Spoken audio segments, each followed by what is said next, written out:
Muy buenas tardes, soy el licenciado Ariel Díaz. Es un placer poder compartir hoy con ustedes en este primer episodio de Voces Legales. Les voy a comentar un poco de qué se va a tratar estos programas. Vamos a explorar el fascinante mundo del derecho y la justicia, por supuesto a través de entrevistas con expertos legales. Hoy nos acompaña la licenciada Milena Garro. Vamos a abordar un tema de gran relevancia para todos nosotros y hemos decidido empezarlo con un tema muy importante, que es qué esperar de un abogado. Hoy la licenciada nos va a ayudar a descubrir las cualidades y habilidades que tiene que tener un abogado excepcional, por supuesto, y cómo establecer una comunicación efectiva con sus clientes. Licenciada, bienvenida a Voces Legales en este primer episodio. Es un honor tenerla acá. Sí, más bien el placer es mío, Ariel. Buenas tardes a todos los radioescuchas. Para mí me complace estar con ustedes presente y poder evacuar ciertas dudas que tenemos enfocadas no solamente para usuarios, para abogados también y también para estudiantes de la carrera de Derecho. Claro, y es que este programa lo queremos enfocar en eso. La idea es tener todos nosotros una voz, así que este es su programa. Puede escribirnos en redes sociales a través del Facebook, Voces Legales. Nos puede enviar ahí a través del Messenger todas sus consultas o dudas o qué tema les gustaría poder tratar. Pero hoy es un día especial, hoy es el Día del Niño. Entonces, queremos hacer antes de iniciar un caluroso y celebrar la alegría y la curiosidad y la inocencia de todos los pequeños. Realmente, al ser el Día del Niño, queremos dedicar este programa también especial y felicitar a todos los niños y niñas del mundo. Yo creo que todos estamos de acuerdo que definitivamente los niños son el futuro de nuestra sociedad y es nuestro deber proteger sus derechos y asegurar un mundo mejor para ellos. Para eso, también es importante recordar un día como hoy. Por supuesto, jugar, divertirse y celebrar. Así que felicidades a todos los niños que son radioescuchas de Radio Actual, sus padres y todas las personas que nos oyen el día de hoy. Ahora bien, licenciada, ya para entrar en materia, nosotros quisimos hacer un programa especial para que la gente pueda informarse y pueda opinar, por supuesto, desde un punto de vista legal, pero también desde un punto de vista cotidiano, ¿de acuerdo? Entonces, sería genial tener una idea clara de cuáles serían las principales cualidades y habilidades que un cliente debería buscar a la hora de contratar un abogado. Sí, Ariel, muchas veces las personas tratan de buscar un abogado y no se fijan en las cualidades que éste debe de tener, ¿verdad? Y ahí es donde ocurren un montón de situaciones que no son situaciones deseadas dentro de los procesos judiciales.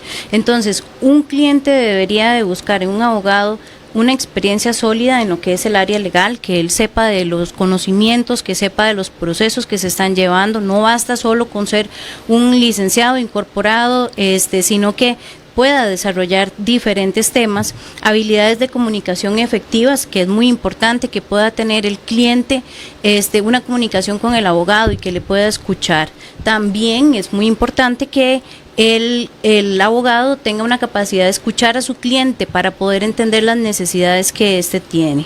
Claro, no, y por supuesto, y yo concuerdo también como abogado. Yo creo que también tenemos que sintetizar que si vamos a buscar un abogado, tiene que ser en un área específica. Esa especialidad puede pesar en diferentes materias en la complejidad de algunos casos. Esa habilidad de comunicación efectiva es esencial a la hora de tratar con el cliente. Ahora bien, ¿cómo hacemos para establecer una comunicación efectiva? Es decir, tal vez yo me enfrento a un proceso que podría cambiar mi vida, ¿verdad? Es un proceso, no llamémosle tal vez un proceso penal, pero un proceso que podría traer una complejidad. De acuerdo, voy a necesitar mucha comunicación con mi abogado. Puede ser mi abogado de experiencia, puede ser mi abogado de familia, puede ser el abogado con el que siempre hemos trabajado, pero la idea también es buscar el que tenga la especialidad tal vez en el área. Pero, ¿qué herramientas podríamos tener para establecer una comunicación efectiva nosotros como abogados con nuestros clientes? Ve, Ariel, desde el momento en que uno toma un caso, a partir de ese momento uno tiene el deber, según el procedimiento de normas éticas, de mantener informado a su cliente. ¿De qué? De la situación, del avance del proceso y también de ser honesto con respecto a todo lo que se va a llevar a cabo dentro de este mismo proceso. Entonces, puedo utilizar ciertas herramientas, ¿verdad? Hasta cierto punto. Debo mantener informado al cliente. Puedo utilizar los medios tecnológicos que tenemos actualmente, si se puede, ¿verdad? Porque hay que ver qué tipo de cliente se tiene, si es un cliente que es un adulto joven o es un adulto mayor, ¿verdad? Tengo que adaptarme a esas necesidades. Exactamente. Y ser receptivo a preguntas también. Exactamente, y que el cliente también, muy importante, sienta la confianza con uno como abogado, porque si el cliente no tiene esa confianza, no te va a decir ciertos temas que son sumamente importantes y que se pueden dejar de lado y que pueden ser un punto decisivo a la hora de tener un proceso favorable o desfavorable. Claro, por supuesto. Otra cosa que yo veo importante acá es contestar en tiempo y forma. Es decir, si el cliente nos pide información, tenemos el deber ético también, porque hay un código de ética que tenemos que respetarlo, ¿verdad? En el cual tenemos que dar la información al cliente periódicamente de todos los casos. Pero entonces, si yo ahora utilizo la tecnología, ahora utilizo medios de comunicación, ¿qué cree usted que sea la diferencia tal vez en un abogado excepcional, ¿verdad? Y tal vez a alguien promedio? O qué más bien podría ser la pregunta, ¿qué nos hace ser excepcionales como abogados? Vemos litigantes pero muy preparados, y vemos profesionales muy preparados, más estamos siempre llamados a estar en una continua educación, pero sería interesante entender que también hay otras cualidades que tenemos que tener, como la comunicación. Sí, Ariel, digamos, bueno, desde el punto de vista de formación de los profesionales en derecho, tienen una formación constante desde las universidades. Para poder optar por la incorporación al colegio de abogados tienen que rendir un examen de excelencia, ¿verdad? Pero no se queda ahí, ¿verdad? No solo es eso. Claro, no solamente es eso, porque como usted bien lo decía, ¿verdad? Hay que estar en constante estudio. Parte del decálogo del abogado, ¿verdad?, que nosotros tenemos, es estar en un constante estudio, y por ende va más allá. Un abogado excepcional tiene que ir un poco más allá de sus conocimientos, ¿verdad? Tiene que mostrar un compromiso genuino con los intereses y las necesidades del cliente, ¿verdad? Tiene que estar comprometido con ese cliente. Estos profesionales vienen a tener un enfoque estratégico, ¿verdad? Y ellos lo que vienen a buscar son soluciones creativas. Y cuando hablo de soluciones creativas, ¿verdad?, puede ser no necesariamente llegar hasta los tribunales de justicia. Podría ¿verdad? ser un RAC, por supuesto. Exactamente. Una resolución, ¿verdad?, alterna a un conflicto. Hay muchos casos que no son necesarios de llevarlos a los tribunales, y con eso nosotros como profesionales, que también tenemos el llamado en el mismo código de ética, ¿verdad?, de tratar de solucionar conflictos de alguna manera.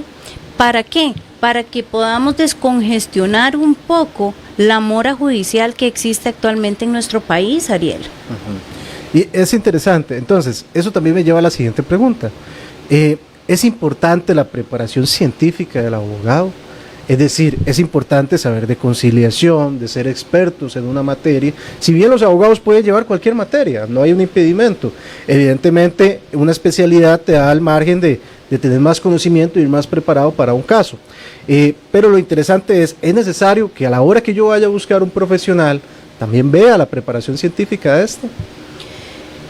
Yo creo que sí es bastante necesario poder ver la preparación que tiene el profesional. Con esto no queremos decir que los abogados que recién se incorporan no sean capaces de llevar a cabo un proceso y llevarlo a un gran éxito, ¿verdad? No, eso no quiere decir, pero como usted decía, hay muchos profesionales que se tratan de capacitar día con día, que tratan de llevar a cabo diferentes técnicas, como la técnica de conciliación o de los medios RAC, ¿verdad?, para poder resolver algún conflicto y así poder llevar esta situación a un, pues no un plano feliz, pero por lo menos en un plano donde quedamos satisfechos ambas partes, ¿verdad? Y es que la preparación científica no es nada barata, es caro prepararse científicamente. Bueno, vos sos licenciada en Derecho, sos notaria pública, sos profesora universitaria, ¿verdad? Y entiendo que tienes una maestría en Derecho Penal y sos criminóloga.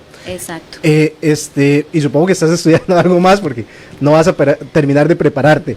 Pero esa investigación científica tiene un costo, ¿cierto? Y un costo elevado. Por eso yo creo que también tenemos que valorar eso en el profesional. Ese área de dolor de sacar una maestría, que es algo difícil, también tenemos que tomarlo en cuenta a la hora de escoger. Y es que, Ariel, el conocimiento no tiene precio, ¿verdad? No tiene precio. A la hora de usted de llevar a cabo un proceso legal, cuando a usted le dicen el proceso le sale en tanto monto de dinero, ¿verdad? Usted tiene que decidirse, ¿verdad? Si voy a valorar el trabajo que ha hecho este profesional en formarse, o me voy a ir con cualquier otro profesional, ¿verdad? Que a la larga y ni siquiera tienen ética. Entonces, es muy importante el poderse ir preparando continuamente. Solamente, actualmente en nuestro país, solamente para ser notario público se requiere ser, aparte de licenciado en Derecho, contar con una especialidad. Claro. El resto de temas se pueden trabajar, ¿verdad? Sin tener que tener una especialidad. La especialidad le viene a dar un plus al profesional. Vamos a hablar vamos a ir a un corte, pero regresamos y hablamos acerca de esa diferencia entre ser notario y ser abogado. Estás escuchando Voces Legales en Radio Actual con el licenciado Ariel Díaz. En este momento, sumérgete en las profundidades del derecho costarricense. Continuamos con nuestros invitados especiales. Enfrenta cualquier desafío con el respaldo de Bufete Legal True. Nuestro equipo está listo para representar. Llámanos al 2237-3352 o escríbenos por WhatsApp al 6342-9589. La influenza es una enfermedad que produce complicaciones en los más pequeños de la casa. Evite llevarlos a lugares muy concurridos o a visitar personas enfermas. La vacunación es una forma eficaz, segura y fácil de ayudar a sus hijos a mantenerse sanos. Acuda al centro de vacunación más cercano y recuerde llevar el librito azul. Caja Costarricense de Seguro Social. Voces Legales.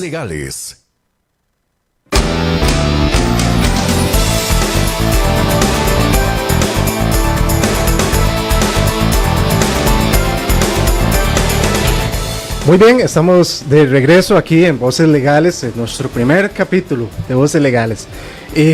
Quedamos en el tema de cuál es la diferencia entre el notario, ser notario, que es una especialidad, ¿cierto? Hoy en día, anteriormente sabíamos que el abogado inmediatamente podía ingresar a la dirección de notariado. Pero para que la gente nos pueda escuchar y nos pueda entender, hay una diferencia entre ser notario y ser abogado. Pues diferencia no hay, ¿verdad? Porque para ser notario tengo que ser abogado, ¿verdad? Claro. Pero para ser abogado no necesariamente tengo que ser notario, ¿verdad? Entonces, hace algunos años lo que sucede es que se solicita para las personas antes, como por ahí de los 90, principios de los 2000, los abogados, cuando ya tenían su licenciatura, automáticamente iban a ser notarios públicos. Pero se hace una reforma a este tema y se solicita que para que una persona, un profesional en derecho, pueda optar por ser notario público, tiene que, después de incorporarse al colegio de abogados, obtener una maestría o una especialidad en derecho notarial y registral, y posteriormente esperar 2 años. 2 años, correcto. Ajá, para poder hacer la solicitud ante la Dirección Nacional de Notariado, que es el ente que nos viene a fiscalizar a nosotros los notarios. Claro que sí, y es algo interesante. Vamos a ver, el notario trae una representación del Estado en sí, ¿cierto? Exactamente. El abogado pues no tiene más que una función privada, no una función estatal que cumple un notario. Ariel, el abogado tiene sus clientes, ¿verdad? El notario, y los tenemos que defender, y como clientes nosotros los tenemos que defender con todas las herramientas legales que tengamos a nuestro alcance. Pero es curioso porque con el notario nosotros no tenemos clientes, vamos a tener comparecientes y tenemos que ser imparciales con ellos, con las dos partes que se vayan a presentar. Por ejemplo, en un divorcio por mutuo acuerdo, si se presentan dos partes, yo tengo que ser transparente con las dos partes. Con ambas partes. Pero si yo voy a hacer un divorcio, ¿verdad?, por cualquiera de las otras causales que establece nuestro código de familia, ya que no es en el mutuo acuerdo, ya yo tengo que actuar como abogada y no tengo que ser imparcial con las dos partes, tengo que tratar de defender a mi cliente, sus intereses y demás. Es decir, creo que está en el artículo 39 del Código Notarial la imparcialidad del notario. El notario, al tener rogantes, otorgantes, etcétera, como lo podemos llamar, tiene que ser transparente con ambas partes, no puede estar a favor ni una ni otra. Así que cuando usted busque un notario, estimado oyente, usted va a saber que ese notario, por fuerza y por ley, y porque el Código Notarial así lo exige, va a ser una persona imparcial, sin importar el trámite que vaya a hacer. Por eso podemos confiar, la idea es poder confiar en el notario que estamos atendiendo. Eso sí, es una función rogada, ¿cierto? A diferencia de la función del abogado, que la función es una aceptación voluntaria. Yo podría inclusive como abogado rechazar un caso. Que lo establece el Código de Ética perfectamente, que nos rige a nosotros en Colegio de Abogados. Yo puedo rechazar un caso, principalmente cuando se contrapone a mis creencias, ¿verdad? Con la parte notarial yo no puedo andar ofreciendo mis servicios ahí, ¿verdad? Sino que tienes que esperar que te los tengo pidan. que esperar que me pidan ese servicio para poder llevarlo a cabo. Y hay algo importante aquí, licenciada. A ver, los notarios sí deben de tener oficina abierta al público, ¿de acuerdo? Por el Código Notarial lo exige. Vamos a ver, me parece que es, si no se me olvida, está por ahí el artículo, no sé, 22 o 169 del Código Notarial. 22, ok, pero el abogado no es necesario que tenga oficina abierta al público. No es necesario, pero nuevamente nos volvemos al Código de Ética del Colegio de Abogados. Ajá.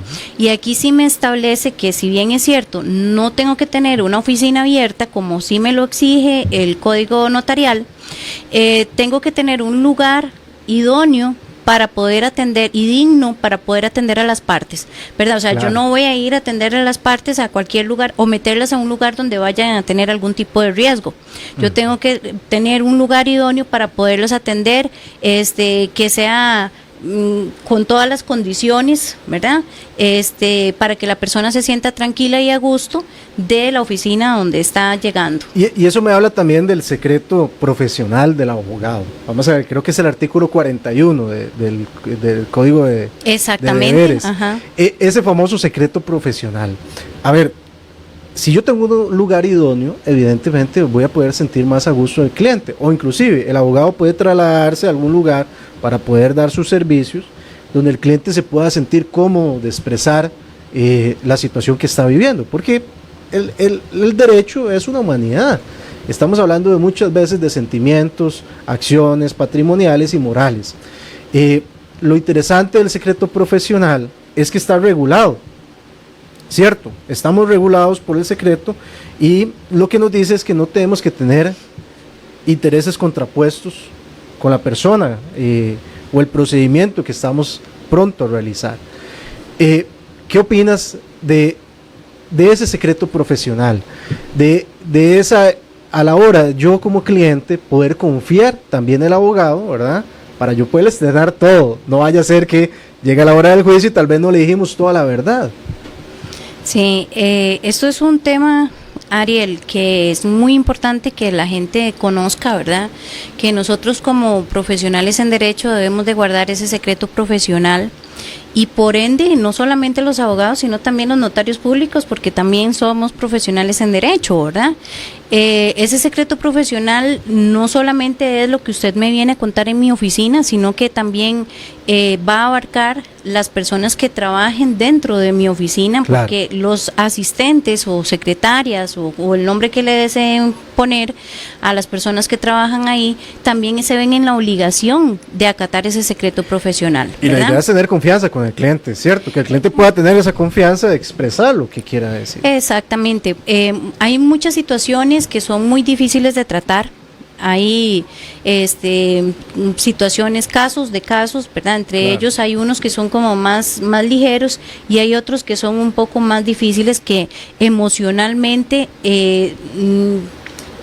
la persona se siente encapsulada y no puede hablarlos, ¿verdad? Cuando estamos hablando, por ejemplo, de algún tipo de abuso, de una cuestión con respecto de lo que está cometiendo mi padre, mi madre, ¿verdad? Sí, Son algún temas tipo de delito sumamente sexual. sensibles, exactamente, son temas muy sensibles que las partes les da miedo externar, ¿verdad? Pero tienen que sentirse seguros porque nosotros como profesionales estamos en la obligación, así es, estamos en la obligación de mantener ese secreto profesional, ¿verdad? Y esa confianza recíproca que también habla el artículo 31 del Código de Deberes de nuestro Colegio de Abogados. Ahora bien, esto también me lleva a la siguiente pregunta. Vamos a ver, ¿qué aspectos preliminares también tiene que ver uno como abogado antes de aceptar un caso? Ajá, ok. Bueno, yo creo que antes de aceptar un caso, o más bien va de las dos partes. Yo, a la hora de contratar a un abogado, tengo que tener una cierta afinidad con ese abogado, ¿verdad? Porque tenemos que hacer un clic de alguna manera. Ahora bien, yo para poder tomar Vamos a ir a un luchar caso- juntos, por supuesto. Exactamente, vamos para esa batalla juntos. Entonces, yo para tomar un caso, yo también tengo que tener esa afinidad con el cliente, ¿verdad? Claro. Para poder hacerlo más grato el trabajo que vamos a venir a realizar. Además de eso, según lo que establece, ¿verdad?, nuestro código, es que no vengan con cuestiones contrapuestas a nuestra moral, ¿verdad? Entonces, no necesariamente el hecho de que yo vaya a tomar un caso, ¿verdad?, lo tenga que tomar aunque vaya en contra del pensamiento o mi moral interna, ¿verdad? Por ejemplo, que yo esté en contra del aborto y venga a defender un caso en contra, a favor del aborto, ¿verdad? No Nunca es... va a haber clic ahí. No, nunca va a haber, Definitivamente. jamás. Y eso también, a ver, nosotros como abogados, y para todos los que nos están escuchando, también hay que evaluar los posibles riesgos y costos involucrados en algún caso, antes de tomarlo. Exactamente, bueno, parte de lo que es una función diligente por parte del profesional en derecho es, primero que nada, indicar cuánto va a ser el monto. Tarifas, gastos, cualquier otro costo, representación, traslados. Exactamente, eso es justamente lo que nosotros tenemos que informarle al cliente antes, ¿verdad? Yo no le puedo decir al cliente, no te preocupes, después vamos a arreglar. No, ¿verdad? ¿Por qué? Porque nosotros también tenemos que recibir nuestros honorarios, los procesos requieren gastos en muchas ocasiones, ¿verdad? El acudir a la justicia no se trata nada más de ir y poner la demanda y demandar al ritmo de todo el mundo, ¿verdad? Y tenemos que hacerle ver al cliente las cuestiones, las costas que se pueden venir también, ¿verdad? También hay que informarle al cliente en algunos casos, ¿verdad?, de que si, por ejemplo, por alguna razón nosotros llegamos a perder el proceso, nos podemos ver en un tema de que le pueden cobrar a él las costas procesales también y daños y perjuicios y demás. Entonces, todo esto el cliente debe estar informado para que pueda tomar la decisión de poder iniciar un proceso judicial o no iniciarlo, ¿verdad?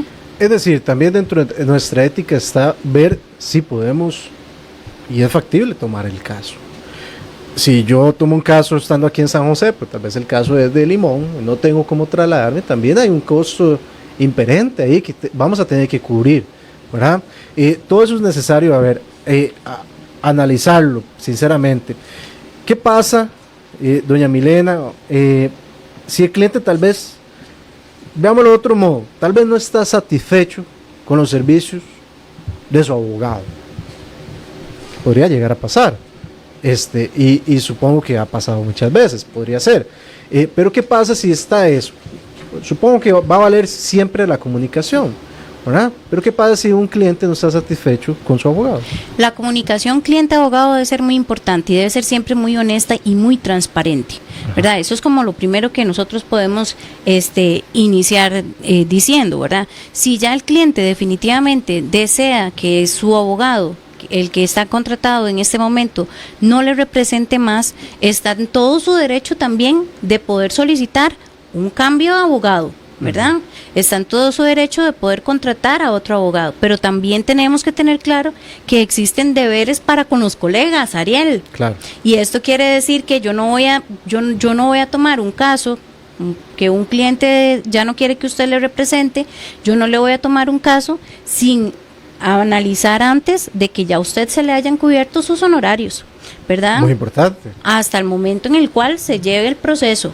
Es muy importante porque sea como sea la representación que se esté dando, siempre el pago de honorarios debe de hacerse conforme a qué, a la tabla que tenemos nosotros, ¿verdad? Y que nos rige actualmente y que también es parte de los deberes éticos no cobrar menos de lo que establece esa tabla. Yo considero que si usted, estimado oyente, ha pasado por esa situación, tal vez que no está satisfecho con su abogado, lo primero que tiene que hacer es comunicarse con él. Tal vez hacer una encerrona a ambos, poner los puntos sobre la I, conversar, ver a qué punto pueden llegar a una mediación y ser claros y específicos para establecer esa confianza que tanto nos habla el código notarial, el código de deberes éticos, para poder decir, mira, no me gusta a vos tal y tal cosa, puedes mejorar. Al final todos somos seres humanos y podemos hacer mejor nuestro trabajo, recibir ese feedback. Si ya vos ves tal vez que definitivamente no se logra, bueno, activamos el mecanismo de cambiar de representación judicial. Ahora bien, inclusive podríamos tener, recordemos que también existe la Fiscalía del Colegio de Abogados ante una irresponsabilidad que es censurada por parte de algún colega en nuestra función.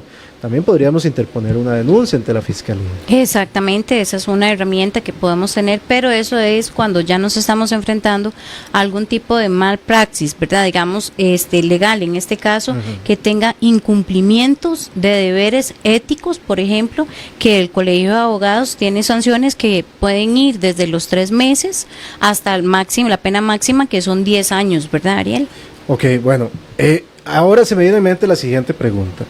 ¿Puede un abogado asegurar los resultados de un proceso? Pero antes que me la conteste, vamos a ir al corte y ya regresamos. Está bien, me dejó ahí.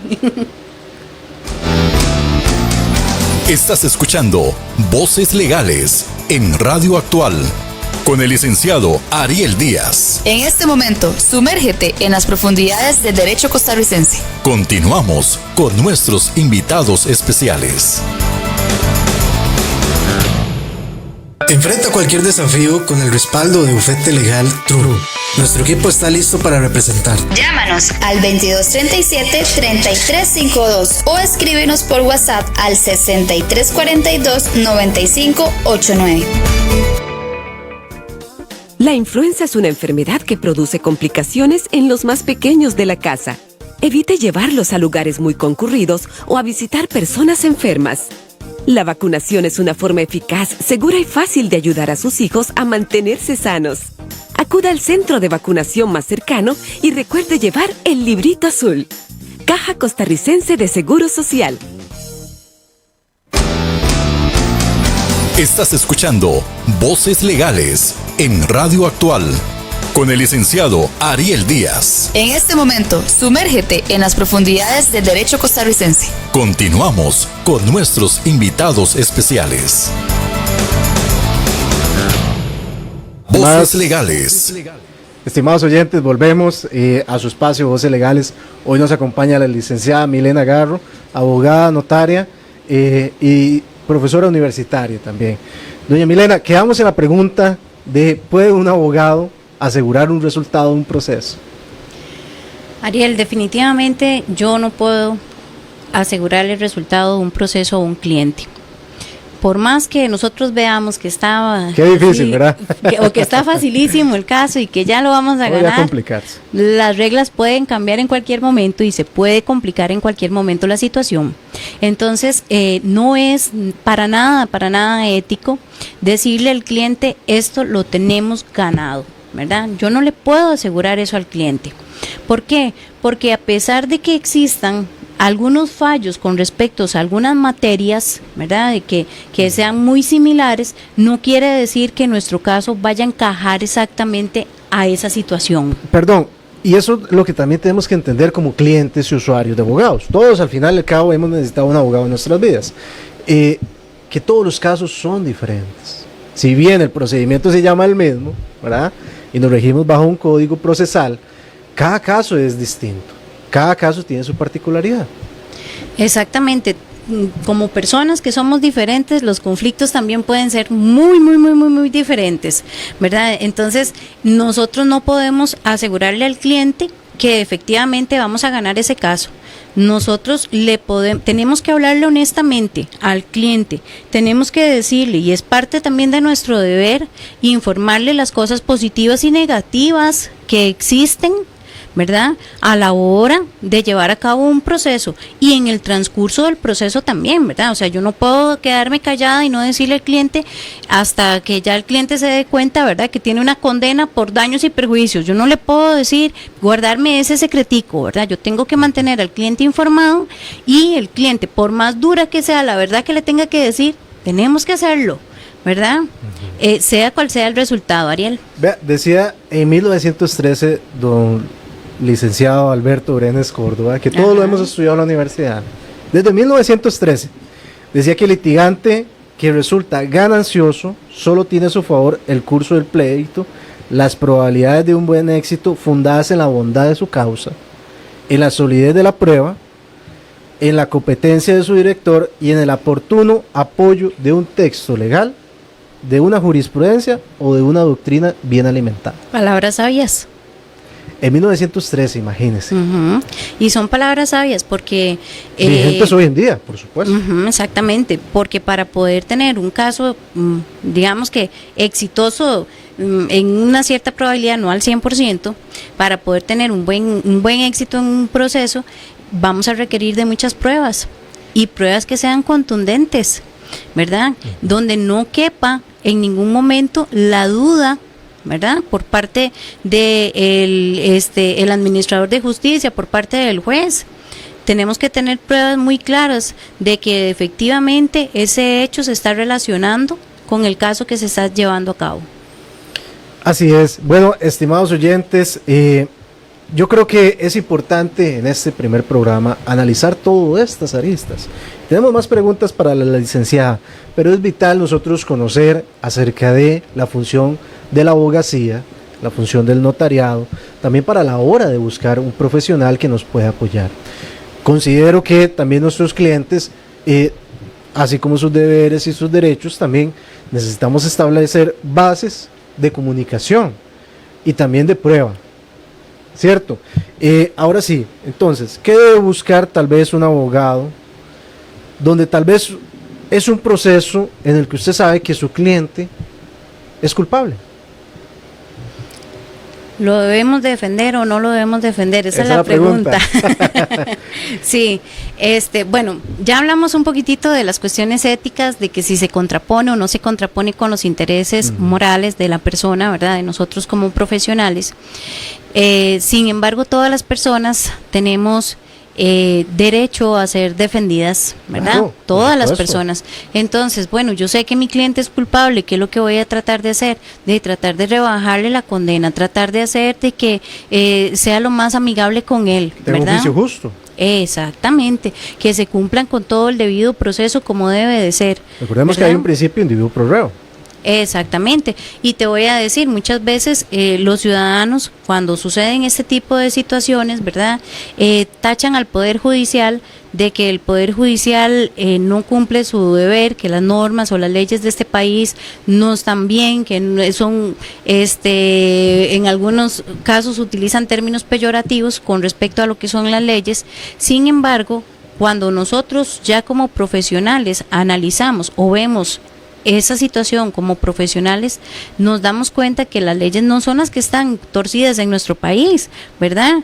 Lo que pasa es que se tienen que aplicar y se aplican a todos según nuestra constitución política, ¿verdad? Somos iguales ante la ley. Todas Así las es. personas que se encuentren dentro del territorio nacional. Esto incluye no solo las personas nacionales ni a los residentes, sino también a los extranjeros que se encuentren en nuestro país. Sí, considero igual, es difícil ser juez. Y es más difícil ser juez sin prueba. De ahí sí, si no tiene pruebas el juez, ¿cómo va a poder condenar? Es difícil, ¿verdad? Exacto. Ahora bien, yo creo que ahí entra también la ética y la moral del abogado. Y si vamos a ver, este código de deberes, de código de ética del Colegio de Abogados está disponible para todos en el sitio web del Colegio de Abogados y por supuesto en otras plataformas, pero también habla mucho de la ética y de la moral del abogado. Nosotros tenemos principios y el cliente tiene que saber que vamos a tener ética a la hora de llevar su procedimiento si lo aceptamos. Bueno, para hablar de este tema, Ariel, yo considero que lo primero que debe de hacer es que la persona se encuentre debidamente colegiada. Ah, sí, ¿verdad? por supuesto. Porque hay mucha gente que ofrece sus servicios como profesionales en derecho y no son profesionales en derecho, ¿verdad? Todavía no se han colegiado al respectivo colegio de abogados. Por eso aquí se le hace un llamado a la ciudadanía para que cuando vaya a contratar a un abogado o un notario, haga la consulta al colegio respectivo. En la página del Colegio de Abogados ustedes pueden consultar por el nombre, por el número de cédula o por el número de carnet, Si está ¿verdad? incorporado. Si está incorporado y si está activo, porque también sucede que en algunas ocasiones están suspendidos y aún así tratan de seguir ejerciendo, ¿verdad? Entonces es importante verificar que esa persona se encuentra habilitada para ese cargo. Igualmente al notario público, con la página de la Dirección Nacional de Notariado, también nosotros podemos hacer la consulta de esos notarios. Gracias a Dios la tecnología ha llegado a todos para facilitarnos y eso era una pregunta que íbamos a hacer. ¿Qué papel desempeña la tecnología? Ahora ya la está respondiendo. Es decir, si yo soy cliente y usuario, puedo verificar si el abogado que estoy contratando, si el notario que está contratando está habilitado. O no está suspendido. O no está suspendido. Capaz hacemos un traspaso y está suspendido 1 mes, 3 meses, 1 año, hasta 10 años. Podría estar suspendido como notario, ¿cierto? Eso no quiere decir que esté suspendido como abogado. Podría ser diferente, exactamente.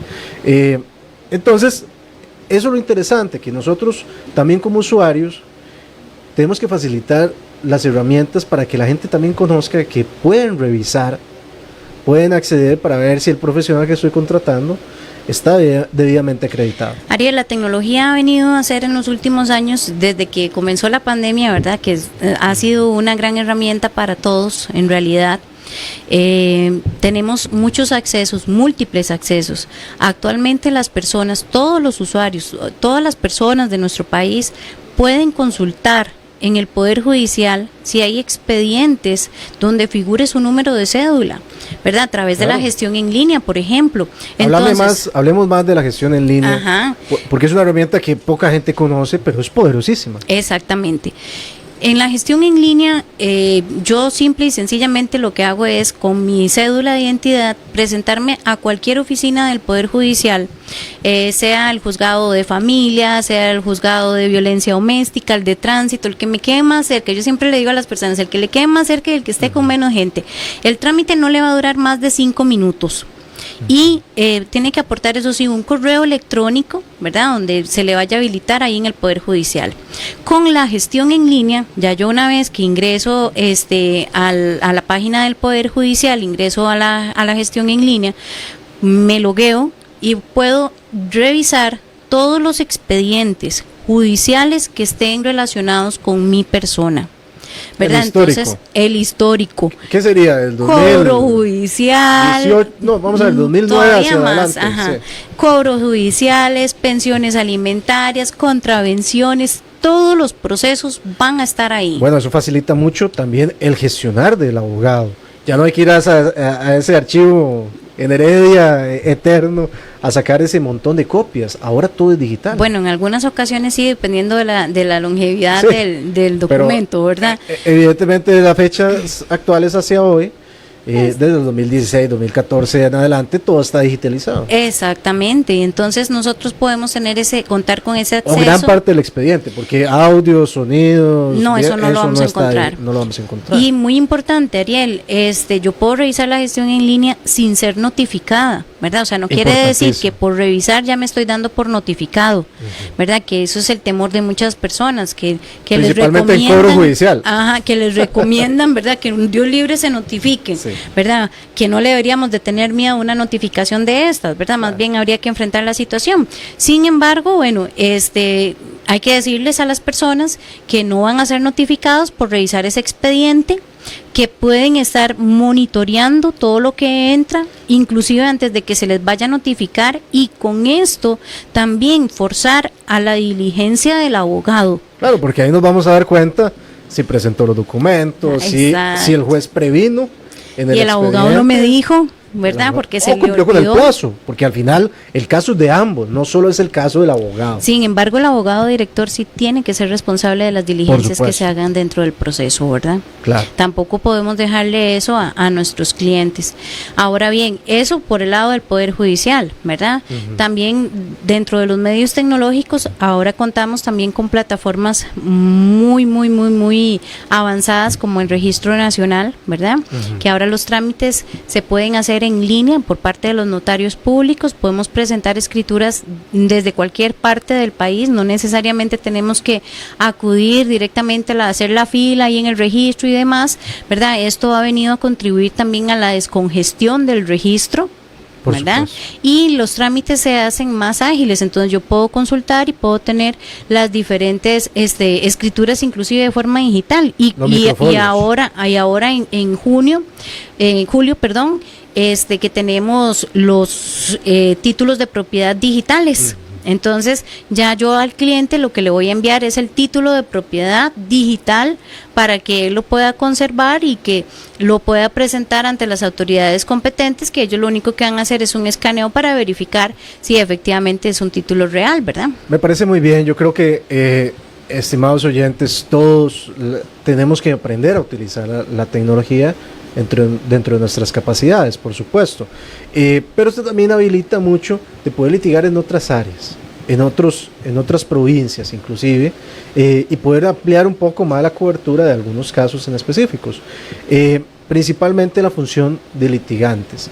La gestión en línea, el sistema de expediente digital ha hecho una simplicidad tremenda. La firma digital también lo ha hecho. También hay software, y ya más directo en bufetes, donde usted tiene comunicación y el expediente está electrónico también, de forma que el cliente también puede acceder, está conectado de alguna manera y puedes acceder a toda esa información. Entonces, yo considero que si usted va a contratar un abogado, también tiene que esperar de que se maneje la tecnología. Ariel, sí, y curiosamente, ¿verdad? También esto me trae a la mente algunas situaciones, ¿verdad? Porque todavía nosotros no estamos como 100% adaptados a la tecnología, ¿verdad? Resulta ser que ya casi las citas presenciales ya casi no son tan... Ahora es más virtual. Exactamente, Correcto. ya no son como tan necesarias al 100%, ¿me entiendes? Sino que más bien estas citas se pueden hacer por otras plataformas, podemos hacernos reuniones por Teams, podemos hacer videollamadas por esta plataforma de WhatsApp, ¿verdad? Por Zoom, claro. Exactamente. Antes el cliente, pongámosle en los años 90 para atrás, el cliente tenía que ir a su oficina, si le tenía que llevar un papel o le tenía que decir algo, tenía que ir hasta su oficina. Y las oficinas repletas de papeles también. Exactamente, y ahora estamos como a un clic de distancia, ¿verdad? Entonces todo esto ha venido a favorecer, como lo dice usted, ya podemos litigar quizás en otras partes del país sin tener que desplazarnos porque también hay de audiencias virtuales, ¿verdad? Entonces en muchas ocasiones tal vez el juzgado está en Cañas, yo estoy en San José y resulta ser que perfectamente nos podemos conectar sin tener que Vos estar sabés ahí. que el juzgado de Cartago, ya tenemos que ir a corte, pero nada más para terminar la idea, el juzgado de Cartago utiliza mucho la virtualidad, muchísimo. Y es sorprendente porque la gente, los clientes se sorprenden de que prácticamente cualquier tema se hace de forma virtual. Bueno, volvemos, vamos a ir a un corte, ya el último, y regresamos más en Voces Legales. Voces Legales. Enfrenta cualquier desafío con el respaldo de Bufete Legal True. Nuestro equipo está listo para representar. Llámanos al 2237-3352 o escríbenos por WhatsApp al 6342-9589.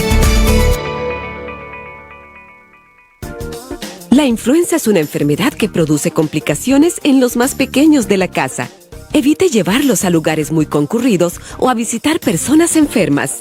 La vacunación es una forma eficaz, segura y fácil de ayudar a sus hijos a mantenerse sanos. Acuda al centro de vacunación más cercano y recuerde llevar el librito azul.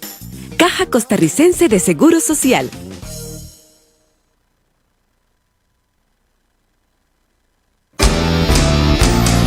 Estás escuchando Voces Legales en Radio Actual con el licenciado Ariel Díaz. En este momento, sumérgete en las profundidades del derecho costarricense. Continuamos con nuestros invitados especiales.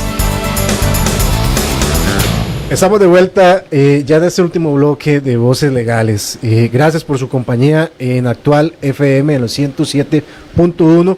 Gracias a los controles de el experto Cao y a todo el equipo de Voces Legales que ha hecho que este programa salga al aire. Un agradecimiento profundo, antes que se me vaya y terminemos, a toda la familia de Radio Actual, a Don Max, a su hijo, y a todos los técnicos y máster que hacen que esto sea posible. Tengo una última pregunta que era, y que es una pregunta esencial, que también tenemos que entender. Vamos a ver, hay que cambiar el clima respecto a la abogacía, y es, ¿por qué se dice que el ejercicio de la abogacía cumple una función social? Desde su punto de vista, como docente, como abogada, como litigante y como ser humano también. Bueno, Ariel, primero que nada, lo voy a hacer como docente.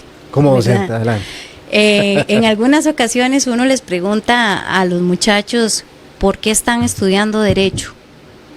Y las respuestas más peculiares son: porque yo soy la peleona de mi familia, porque yo no me dejo de nada, porque a mí me gusta pelear y llevarle la contraria a todo el mundo, ¿verdad? Tremenda sorpresa se da. Sí, por supuesto, porque ya ahí es cuando uno dice, Dios mío, están equivocados. Correcto. ¿Verdad? Vayan mejor y se inscriben ahí en la clase de boxeo para que se vayan a dar con todo el mundo, ¿verdad? Pero nosotros no es esa nuestra función no es de andar haciendo pleitos. De hecho, nuestro propio código también, volvemos otra vez y insisto mucho en este código de ética y de deberes profesionales, porque nuestro código también nos lo incita, ¿verdad? Y nos lo incita ¿a qué? A una conciliación, a tratar de resolverle el conflicto a las personas, no de hacerle más conflictos a las personas, ¿verdad? Que cuando hay casos que son conciliables, que se pueden llegar a un acuerdo como personas adultas y responsables y maduras, de que lo logren, ¿verdad? Eso es lo que nosotros estamos buscando, esa es nuestra función social, ¿verdad? Que todas las personas puedan tener un acceso a la justicia y a un debido proceso equilibrado, ¿verdad? Que sea justo para todas las partes. Eso es lo que nosotros estamos buscando y esa es la función social de nosotros como los abogados. El que piensa que estudiando Derecho o el que es abogado está haciéndose millonario, ¿verdad? Está como Shakira ahí facturando. En muchas ocasiones nos podemos llevar grandes sorpresas porque puede que no sea así, ¿verdad? Nosotros en muchas ocasiones tenemos que ayudar a la comunidad, tenemos que ayudar a la sociedad. Claro, hay muchos casos que se llevan pro bono, porque tenemos que tener una función social muy apegada a lo nuestro. Vamos a ver todas las leyes, reglamentos, mejoras en instituciones, municipalidades, casas de justicias, órganos administrativos, órganos del gobierno, en todos hay un abogado, hay un letrado, hay alguien dispuesto a gastar muchas horas de su día en crear un documento para que tenga sentido de justicia. Y es que, Ariel, si nosotros volvemos a ver a nuestro alrededor, en todo momento estamos en contacto con relaciones jurídicas. El punto desde que yo compro el pan en la mañana en la panadería o me monto en el bus o en el tren, ya yo estoy pagando por un servicio y ya ahí hay una relación jurídica, ¿verdad? Entonces, a partir de ahí nosotros nos vamos a dar cuenta que todos estamos 24 horas casi del día en contacto con el derecho, aunque en muchas ocasiones no lo hemos analizado de esa forma, pero estamos en contacto con el derecho de una u otra cosa. Las relaciones laborales, por ejemplo. Relaciones laborales, por supuesto. Las relaciones laborales, las relaciones de derecho bueno, casarse. público. Necesitas un abogado para casarse, necesitamos o un sacerdote de la Iglesia Católica o un juez, ¿verdad? Que también el Código de Familia con la reforma viene con algunos cambios por ahí, pero vamos a necesitar abogados para divorciarnos. Imagínense, para eso también vamos a necesitar, no todo es fiesta. Sí, definitivamente. Ahora bien, yo también considero, y para ampliar un poco más el tema, tenemos que entender que el abogado también es una persona que debe buscar siempre la humanidad, ¿cierto? Hay que estudiar, hay que estar en constante estudio, hay que hacer más aportes a la sociedad costarricense, más artículos, reconocer a mayores personas que han dedicado a comentar códigos, a crear jurisprudencia, a crear artículos. Por ejemplo, yo siempre he reconocido la labor de la escuela judicial. Hay mucho en internet, muchos artículos de muy buenas materias basadas y elaborados por la escuela judicial, por el Poder Judicial. Los abogados tenemos que escribir más. Yo creo que sí, pero debemos de también leer más. Y leer más, claro. ¿Verdad? Porque dicen que cuando más personas se preparan y se educan, se abrirán más escuelas y se van a cerrar más cárceles, ¿verdad? Entonces necesitamos como abogados, necesitamos prepararnos. No solamente es estudiar para un examen de incorporación al colegio de abogados, por ejemplo, y ya comenzar, ya tenemos credencial, ya nos dieron el carnetcito y ya tenemos vía libre. No se trata de eso.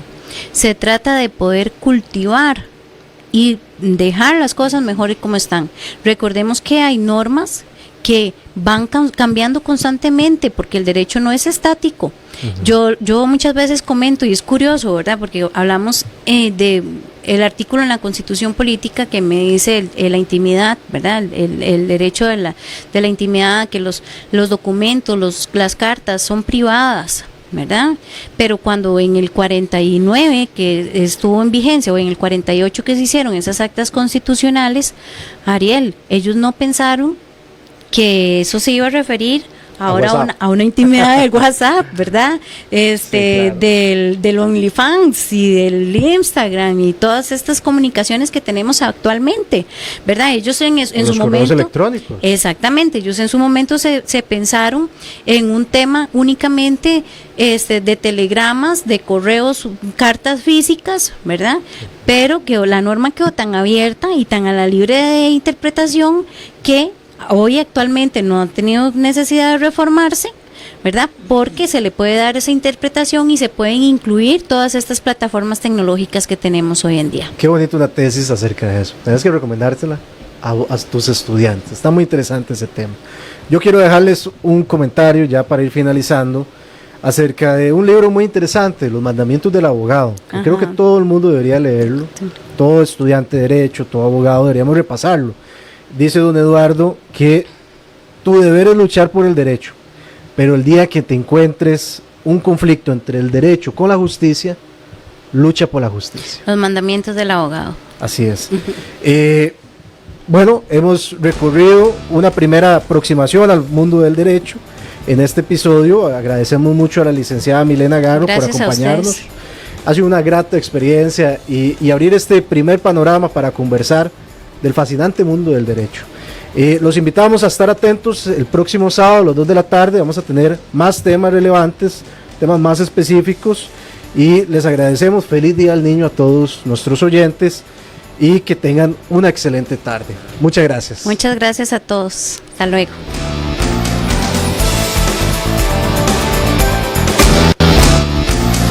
Gracias por sintonizar Voces Legales en Radio Actual. Hemos escuchado la ley desde otro punto de vista. Hasta la próxima. Sigan buscando justicia. Nos escuchamos pronto.